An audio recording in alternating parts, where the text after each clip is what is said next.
আচ্ছা, এখানে দেখেন আমাদের ফরেনসিক মেডিসিনে আমরা যে টপিকগুলো আমরা আমাদের ইতিমধ্যে পড়া হয়ে গেছে। মেডিকেল জুরিসপ্রুডেন্স, ফরেনসিক মেডিসিনের ডেফিনেশন, আদালতের এখতিয়ার, মেডিকেল রেজিস্ট্রেশনের সাথে আইনগত সম্পর্ক, চিকিৎসক ও রাষ্ট্রের সম্পর্ক, ডাক্তার ও রোগীর সম্পর্ক, অসঙ্গত চিকিৎসা ব্যবস্থা, শিশু বিবাহ আইন, বোরেস্টাল স্কুল আইন, মেডিকেল সার্টিফিকেট, তারপর হলো ব্যক্তি শনাক্তকরণ, আইডেন্টিফিকেশন, এগুলো আলোচনা করেছিলাম। তারপর ময়নাতদন্তের বিভিন্ন পরীক্ষা, অটোপসি, মৃত্যুর ধরন, অচেতন, সিনকপ, হ্যাঁ, অতিরিক্ত নিম্ন রক্তচাপের ফলে স্বল্পকালীন সংজ্ঞালোপ, শ্বাসরুদ্ধ হওয়া, মৃত্যুর চিহ্ন, মৃত্যুর লক্ষণ, সাডেন ডেথ বা হঠাৎ আকস্মিক মৃত্যুর কারণ। তারপর ক্ষত, বিভিন্ন রকম ক্ষতের শ্রেণী বিভাগ এবং বিভিন্ন ধরনের ক্ষতের আমরা ডেসক্রিপশনগুলো পড়েছিলাম। Abrasion, bruise, laceration, incised wound, penetration, perforation. হ্যাঁ, তারপর হলো কি থ্রোট কাট, যে গলা কাটা যে ক্ষত। তারপর হলো কি গানশুটের যে জখমটা, গানশুট ইনজুরি, বন্দুকের গুলির জখম। হ্যাঁ, ঝলসানো, অগ্নিদগ্ধ, লাইটেনিং, তড়িতাহত, সুইসাইড, তারপর স্ট্রাঙ্গুলেশন, ফাঁসি, সাফোকেশন, পানিতে ডুবে মারা যাওয়া। যৌন অপরাধের মধ্যে ধর্ষণটা আসলে বাদ পড়ে গেছে, ধর্ষণের ক্লাসটা বাদ পড়ে গেছে। আর এখানে ক্রিমিনাল অ্যাবর্শন, থেরাপিউটিক অ্যাবর্শন, মোটামুটি মানে ডিটেলে যে পড়াগুলা আমাদের প্রায় পড়া হয়ে গেছে। আমাদের শুধুমাত্র বিভিন্ন রকম যে পয়জনগুলো রয়ে গেছে, বিভিন্ন রকম বিষ, সেরিব্রাল বিষ আছে, কার্ডিয়াক বিষ, এগুলো দুই একটা ক্লাস নিলে আশা করি এগুলো কমপ্লিট করে ফেলা যাবে। হয়তো একটা ক্লাস নিলেও হয়তো হয়ে যাবে, বা দুই একটা ক্লাসও একসাথে ভেঙে ভেঙে নেওয়া যায়। তাহলে আমাদের মোটামুটি ফরেনসিক মেডিসিনের যে টপিকগুলো, এগুলো ডিটেলে সব কিছুই আলোচনা হয়েছে। যারা ক্লাসগুলো করতে পারেন নাই, রেকর্ডগুলো শুনলে হবে।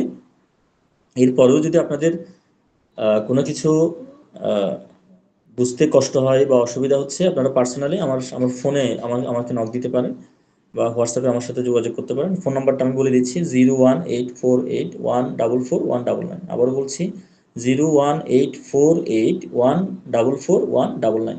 এটা আমার পার্সোনাল নাম্বার, আমাকে আপনারা নক দিতে পারেন যে কোনো বিষয়ে একদম। ফরেনসিক মেডিসিন তো আমি আপনাদের আলোচনা করলাম, ক্লাস নিলাম। এর বাইরেও যদি আপনাদের ফোর্থ ইয়ারে যে কোনো বিষয়ে কোনো সমস্যা থাকে, সেক্ষেত্রেও আমি হেল্প করতে পারবো ইনশাল্লাহ। আপনারা আমাকে নক দিয়েন, ইনশাল্লাহ হেল্প করব। আর পরীক্ষার জন্য হচ্ছে আপনারা বিগত সালের যে কোশ্চেন পেপারগুলো আছে, প্রশ্নপত্র, সেই প্রশ্নগুলো আপনারা একটু দেখবেন। সেখানে দেখবেন যে কিছু প্রশ্ন কমন, প্রত্যেক বছর ঘুরিয়ে ফিরিয়ে কিছু প্রশ্ন কমন আসে। সেই কমন প্রশ্নগুলো আপনারা নিজেরা ঘরে নিজেরা পরীক্ষা দিবেন, নিজেরা পড়ে নিজেরা পরীক্ষা দিবেন একটা একটা প্রশ্ন। এবং পরীক্ষার যে সময়কাল, 75-এর পরীক্ষা হয় আর কি, পরীক্ষার যে সময়কাল, ওই সময়ের মধ্যে আপনারা পরীক্ষা সম্পন্ন করার চেষ্টা করবেন। কয়েকটা পরীক্ষা নিজেরা আপনারা দিবেন। ধরেন এখানে 25 তো হয় হচ্ছে কি প্র্যাকটিক্যাল ভাইবা হচ্ছে 25, তারপর 75 নাম্বার হবে কি এই রিটেন পরীক্ষা। তো 75 নাম্বারের জন্য একটা প্রশ্নে থাকে 25 করে। তো মোট প্রশ্ন দেওয়া থাকে 8টা, অ্যান্সার করতে হয় 5টা। 5, 25, 75, 5টা মানে 8টার মধ্যে যে কোনো 5টা অ্যান্সার করলে হয়ে যায়। তো এখানে দেখেন, বিশেষ করে যে যে ধরনের মানে প্রশ্নগুলো বেশি আসে, কিছু প্রশ্ন আমি বলি।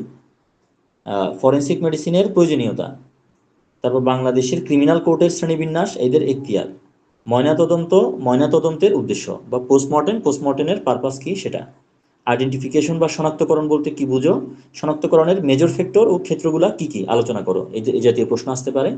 তারপর মেডিকেল সার্টিফিকেটের পূর্বশর্ত এবং ক্ষেত্রসমূহ, বয়স নির্ধারণের প্রয়োজনীয়তা, গর্ভপাত কি, অবৈধ গর্ভপাতের কারণগুলা, ভার্জিনিটি কি, ভার্জিনিটির চিহ্নগুলো, থেরাপিউটিক অ্যাবর্শন কি, থেরাপিউটিক অ্যাবর্শন কখন করানো হয় বা কেন করানো হয়। তারপর মৃত্যুর সংজ্ঞা, মৃত্যু কত ধরনের হতে পারে, সোমাটিক এবং মলিকুলার মৃত্যুর পার্থক্যগুলো কি। তারপর হলো শ্বাসরোধজনিত মৃত্যুর যে চিহ্নগুলো, সে চিহ্নগুলো আসতে পারে। ক্রিমিনালি মৃত্যু কিভাবে নিরূপণ করা যাবে, মৃত্যুর নিশ্চিত চিহ্নগুলো কি কি। তারপর রাইগর মর্টিস কি, ওই যে মারা যাওয়ার পরে বডি শক্ত হয়ে যায়, এটাকে বলা হয় কি মৃত্যুর পরে জীবদেহটা কি হয়ে যায়, খুব টাইট হয়ে যায়, শক্ত হয়ে যায়, এটাকে বলা হয় রাইগর মর্টিস। তো রাইগর মর্টিস কিভাবে হয় এবং এটার মেডিকো লিগাল যে ইম্পর্টেন্স, সেটা আসতে পারে পরীক্ষায়।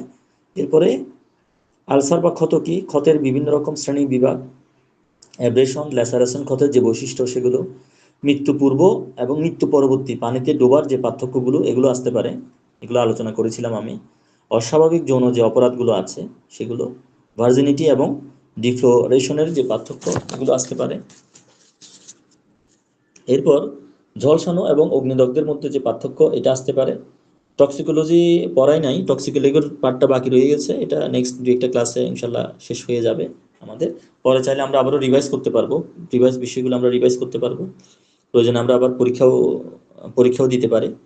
তো এখানে দেখেন টক্সিকোলজির ক্ষেত্রে বা বিষবিদ্যার ক্ষেত্রে যে বিষয়গুলো আসে, এখানে অ্যাসিড নিক্ষেপের চিকিৎসা ব্যবস্থাপনা আসতে পারে, ধুতরা বিষক্রিয়া আসতে পারে, টক্সিকোলজি কি এবং বিষক্রিয়া নির্ণয়ের যে পদ্ধতিগুলো এগুলো আসতে পারে। এরপর সর্বশেষ 8 নম্বরে প্রশ্নও দিতে পারে, আবার অনেক ক্ষেত্রে দেখা যায় কি সঠিক উত্তর বাছাই করতে দেয়, একটা প্রশ্ন দেয় সেখানে 3টা অপশন দেয়, সেখান থেকে একটা সঠিক উত্তর, মাল্টিপল চয়েস আর কি, সেখান থেকে একটা সঠিক উত্তর বাছাই করতে হয়। হ্যাঁ, যেমন মেডিকেল সাক্ষ্য কয় ধরনের থাকতে পারে, বাংলাদেশে কোর্ট কয় ধরনের থাকতে পারে, মেডিকেল জুরিসপ্রুডেন্স কি কাজে সাহায্য করে, হয়তো 3টা অপশন দিল, আদালতকে সাহায্য করে, রুগীকে সাহায্য করে, নাকি চিকিৎসককে সাহায্য করে। মেডিকেল মেডিকেল জুরিসপ্রুডেন্স আসলে 3জনকে সাহায্য করে, তাই না, সবাইকে। বিশেষ করে মেডিকেল জুরিসপ্রুডেন্স মূলত হচ্ছে আদালতের জন্য, আদালতকে সাহায্য করে। এরপর হলো ধরেন বয়স নির্ধারণের প্রয়োজনীয়তা, কি জন্য আমরা বয়স নির্ধারণ করব, উত্তরাধিকারের জন্য, ভোটারের জন্য, নাকি সবগুলোর জন্য। সবগুলোর জন্য করা যায়। তারপর হলো গর্ভবতী চিহ্ন, তলপেট ভারী হওয়া, বাচ্চার নড়াচড়া, মাসিক বন্ধ হওয়া, তিনোটাই কিন্তু গর্ভবতী চিহ্ন। আর গর্ভবতী মূল চিহ্ন হচ্ছে মাসিক বন্ধ হওয়া, প্রথমে যে চিহ্নটা দেখা যায় সেটা হচ্ছে কি মাসিক বন্ধ হওয়া, বাচ্চার নড়াচড়া তার পরে হয়, মাসিক বন্ধ হবে। এই 3টা অপশনে আমরা মাসিক বন্ধ হওয়া দিতে পারি। কোনটি অস্বাভাবিক যৌনকর্ম, 3টা অপশন আছে এখানে, ধর্ষণ, সডমি, অ্যাডল্টারি। অস্বাভাবিক যৌনকর্ম হচ্ছে কি সডমি, সডমি মানে কি বায়ুপথে সঙ্গম করা, পশু পাখির সাথে মেলামেশা করা, যৌন কাজ করা। সডমিটা হচ্ছে কি অস্বাভাবিক যৌনকর্ম। কোনটির জন্য ইনকোয়েস্ট রিপোর্ট করা হয়, এখানে 3টা অপশন থাকতে পারে। তারপর ধর্ষণের সম্ভাব্য চিহ্ন কি কি, যোনিপথে রক্তক্ষরণ থাকতে পারে, হাইমেন ছেঁড়া থাকতে পারে, সবগুলো থাকতে পারে, সবগুলো আমরা দিতে পারি। আত্মহত্যার মূলক গলা কাটা চিহ্ন থাকবে, 3টা অপশন দিতে পারে, আড়াআড়ি, বাঁকাভাবে, লম্বাভাবে। যারা আত্মহত্যা করে ওরা কিন্তু গলার মধ্যে সোজা ছুরি চালায় না, একটু আড়াআড়ি ভাবে গলাটা কাটে। এইভাবে কি করে 3টা অপশন থাকবে, একটা প্রশ্ন দিয়ে 3টা অপশন, সঠিক অপশনটা বাছাই করে নিতে হবে। কার্ডিয়াক বিষ হলো, এখানে 3টা অপশন দিতে পারে, ডিজিটালিস, কার্বলিক অ্যাসিড, অ্যালকোহল। আমরা জানি ডিজিটালিস মেডিসিনটা হার্টের উপর কাজ করে, হার্ট রেমিডি। তাহলে ডিজিটালিসের যে বিষটা এটা হলো কার্ডিয়াক বিষ, কার্ডিয়াক মানে হলো হার্ট, হার্টের মধ্যে এই বিষটা মানে হার্টকে অ্যাটাক করে, হার্ট অ্যাটাক করে ঘটায়। এরপর আরো কিছু প্রশ্ন আমরা দিতে পারি। চিকিৎসা আইনের বিষয়টা বললাম, আদালতের শ্রেণী বিভাগগুলা, প্রথম শ্রেণীর ম্যাজিস্ট্রেটের ক্ষমতা আসতে পারে, ধর্ষণের চিহ্ন আসতে পারে, যৌন অপরাধের শ্রেণী বিভাগ আসতে পারে, আবার ধর্ষণজনিত ভিকটিম যে মহিলা, এই মহিলাটাকে কিভাবে পরীক্ষা করা হয় এগুলো আসতে পারে, কুমারিত্বের চিহ্ন, গর্ভপাতের শ্রেণী বিভাগ, আইনগত গর্ভপাতের শ্রেণী বিভাগ, হ্যাঁ, মৃত্যুর নিশ্চিত লক্ষণ, মৃত জন্মানো এবং জীবিত জন্মানো বাচ্চার মধ্যে পার্থক্য কি, পোড়াক্ষতের রুল অফ 9 আসতে পারে, আগুনে পোড়া রোগীর মৃত্যুর কারণগুলো কি এগুলো আসতে পারে, পেনিট্রেটিং ল্যাসারেটেড ক্ষতের পার্থক্য আসতে পারে, বিষের ক্লাসিফিকেশন, বিষের ডেফিনেশন আসতে পারে, সাপে কাটলে সাপে কাটার চিকিৎসা এবং ব্যবস্থাপনা কি এগুলো আসতে পারে, ক্লোরোফর্ম বিষক্রিয়ার লক্ষণাবলী, এগুলো টক্সিকোলজির বিষয়। নেক্সট ক্লাসগুলোতে ইনশাল্লাহ আলোচনা করব টক্সিকোলজির বিষয়টা। তারপর হলো আর্সেনিক বিষক্রিয়ার লক্ষণ, আত্মহত্যার কারণ, এগুলো আসতে পারে, এগুলো আপনারা দেখবেন। এরপর আসতে পারে গর্ভপাতের অবৈধ গর্ভপাতের কারণগুলা, চিহ্নগুলা, ভার্জিনিটি যেটা বললাম, থেরাপিউটিক অ্যাবর্শন আসতে পারে, শ্বাসরোধজনিত মৃত্যু, এগুলো তো বললামই। হ্যাঁ, অস্বাভাবিক যৌন অপরাধের তালিকা, শ্রেণী বিভাগ, এগুলো আসতে পারে, পেনিট্রেটিং ক্ষতের বৈশিষ্ট্য আসতে পারে, অ্যাসিড নিক্ষেপের চিকিৎসা, এটা তো বললাম, ধুতরার বিষক্রিয়া লক্ষণাবলী, এটা খুব কমন, প্রায় পরীক্ষায় আসে। বিষ কি, বিশেষ শ্রেণী বিভাগ, প্রায় পরীক্ষায় আসে। ফরেনসিক মেডিসিনের প্রয়োজনীয়তা, এগুলো প্রায় পরীক্ষায় আপনারা পাবেন, কমন, মানে প্রত্যেকটা যতগুলো বোর্ড পরীক্ষা হয় এই প্রশ্নগুলো থাকেই থাকে। ঠিক আছে, এইভাবে তাহলে আমি কিছু প্রশ্ন বলে দিলাম, এই প্রশ্নগুলো যদি আপনারা একটু মোটামুটি যে প্রশ্নগুলো বললাম এগুলো যদি আপনারা মোটামুটি একটা খাতায় নোট করে যদি এগুলো স্টাডি করতে পারেন, দেখবেন অনেকগুলো কমন চলে আসছে। আপনার তো সব অ্যান্সার করতে হবে না, আপনার টোটাল প্রশ্ন থাকবে 8টা, আপনাকে অ্যান্সার করতে হবে 5টা। তাহলে 5টা প্রশ্ন অ্যান্সার করা খুবই ইজি কিন্তু আসলে। আর লেকচারগুলো শুনলে আপনাদের অনেক সময় দেখবেন যে খুব একটা পড়াও লাগবে না। লেকচারগুলো যদি আপনার রেকর্ডগুলো যদি বাজান, কাজ করতে করতে, ঘরের কাজ করতে করতে, অন্য কাজ করতে করতে, রেকর্ডগুলো যদি আপনারা একটা ছোট সাউন্ড সিস্টেম রাখেন, সেখানে যদি বাজান শুনেন, একটা ক্লাস 2 একবার করে রেকর্ডিং শুনলেই দেখবেন আপনাদের মুখস্থ হয়ে গেছে আসলে।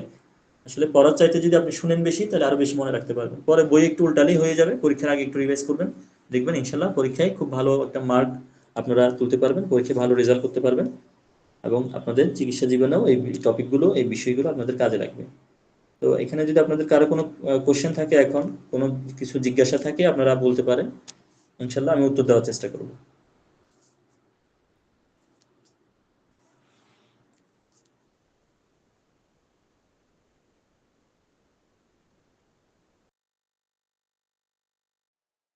স্যার ক্লাস কি শেষ স্যার? হ্যাঁ, ক্লাস শেষ, রেকর্ড বন্ধ করে দেন।